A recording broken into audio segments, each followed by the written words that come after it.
Who can become a targeted individual? How does someone become a TI? The stalkers could select a target for any reason, real or imagined, superficial or substantial. Among other things, a bad breakup, messy divorce, fights between children, disagreements, tense collaborations, or friend turned enemy can suddenly turn anyone into a target. Gang stalkers get the inside scoop, but like any other gang, they are subjected to the leader's whims and restricted by the group's activities. So gang stalkers aren't even safe from becoming a TI. If they have a falling out with the group, they too can become a target. What is a targeted individual? TIs are like underground celebrities with hostile, obsessed fans. People you don't know think they know all about you. In Hollywood, ruthless social climbers try to get close to celebrities to gain social clout. Similarly, gang stalkers may try to use you as a stepping stone to gain clout or impress their friends. But in order to gain that clout, they must harm you in some way. So TIs must be extra careful who they let or keep in their lives. Again, no matter how much information they have, what they've been shown, they don't know you, because the information that they're given is filled with a lot of lies and half-truths. Gang stalkers lack the appropriate social boundaries. They like to force themselves into people's lives. They have difficulty facing the reality that no matter what they've been told or think they know about you, they don't know you. Reinforce this boundary and don't buy into their delusions. Also, remember, they want to show something to tell their stalking buddies. So be bland, firm, and direct, even if it's not in your personality. If you think that you can beat them at their own game and turn the tables, do so. Sensitization explained.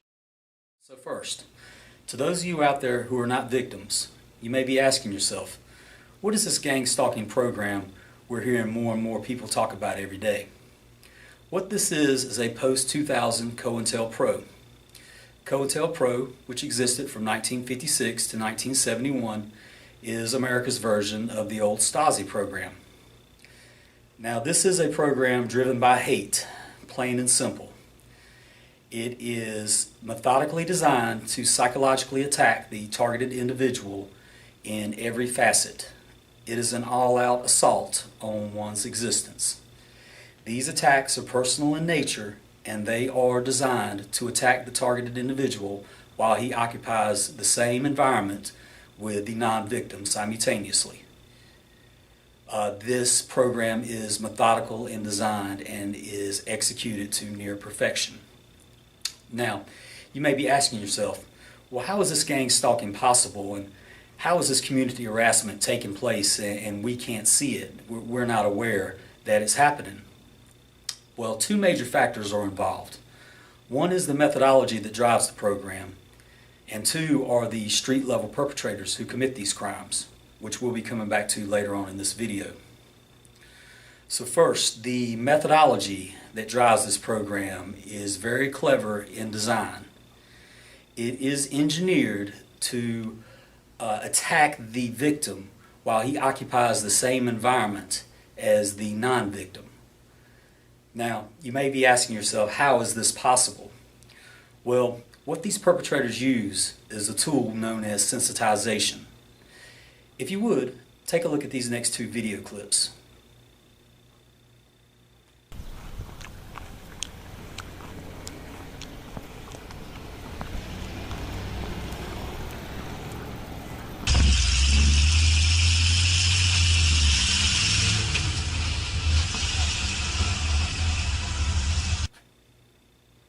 Okay, so nothing unusual there, right? Just a car with a bike and a horse trailer, right? Now, take a look at these next few images.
Now, if you've seen these images each day, every week, every month, for several months or several years, you would become sensitized to these images. And as a sensitized person, if you were alongside someone who was not sensitized, and the two of you seen either of these,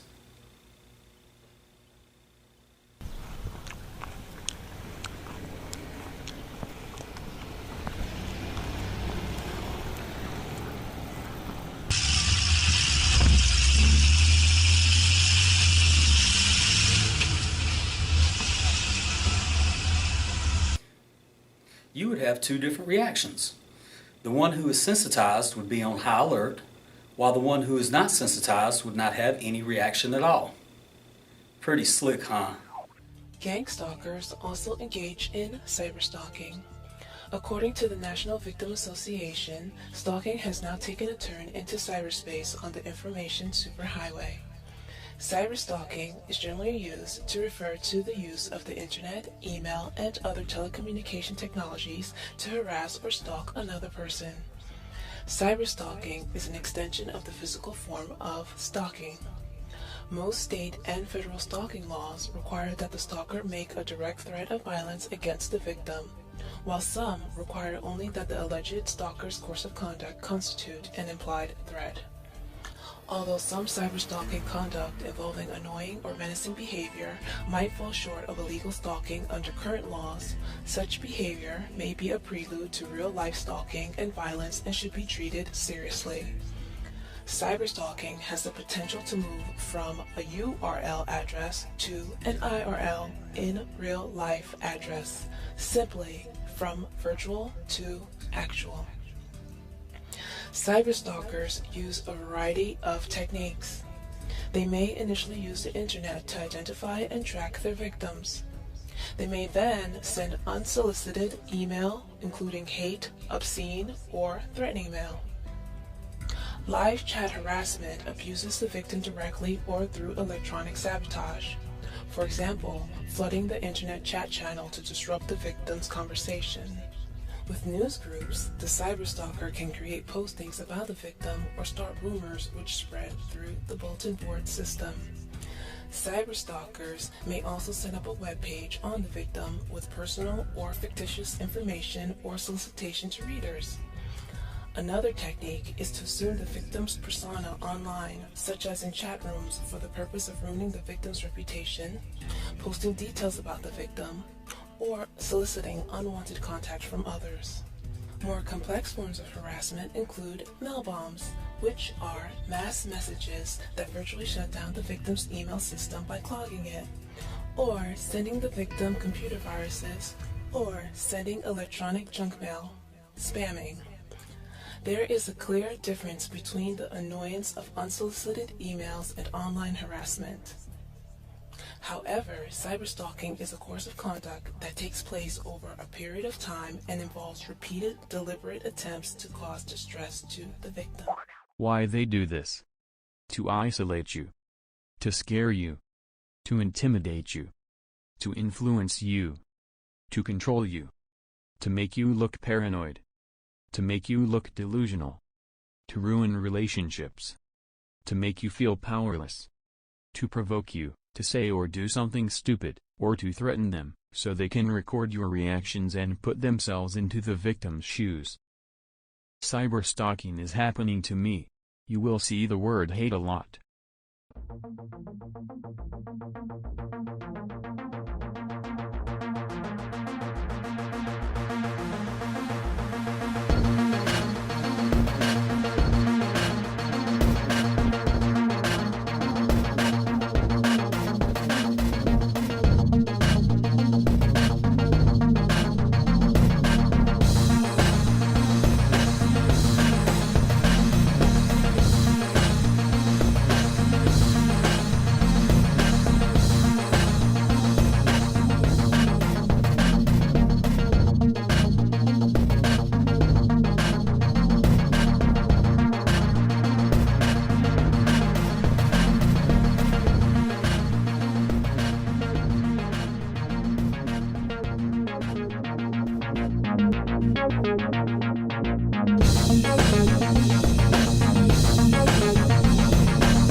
Thank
you.